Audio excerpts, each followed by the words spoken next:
Dufferin hospital जवळील ड्रेनेजच्या झाकणासंदर्भात नागरिकांना अपघाताचा धोका निर्माण होत असल्याने शिवसेना ठाकरे गटातर्फे आंदोलन करण्यात आले। शिवसेना ठाकरे गटातर्फे 8 डिसेंबर रोजी डफरीन हॉस्पिटल जवळील ड्रेनेजच्या झाकणाअभावी पादचारी व नागरिकांना अपघाताचा धोका निर्माण होत असल्याने आंदोलन करण्यात आले। महेश धाराशिवकर, प्रताप चव्हाण तसेच शिवसेना ठाकरे गटाचे पदाधिकारी यांनी उघड्यावर असलेल्या ड्रेनेजवर रांगोळी काढून लक्षवेधी आंदोलन केले।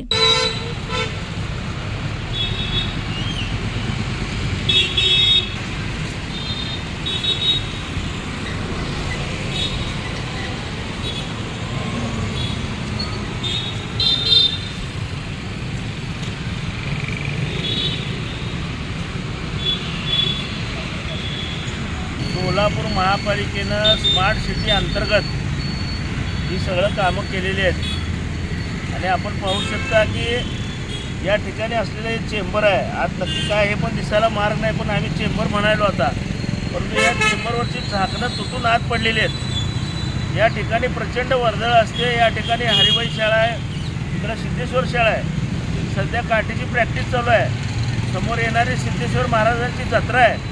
या आंदोलनाची तात्काळ दखल घेत महापालिकेने संबंधित ठिकाणी नवीन ड्रेनेजचे झाकण बसून नागरिकांच्या सुरक्षिततेची उपाययोजना केली। यावेळी शिवसेनेचे नेते महेश धाराशिवकर, प्रताप चव्हाण तसेच ठाकरे गटाचे पदाधिकारी उपस्थित होते।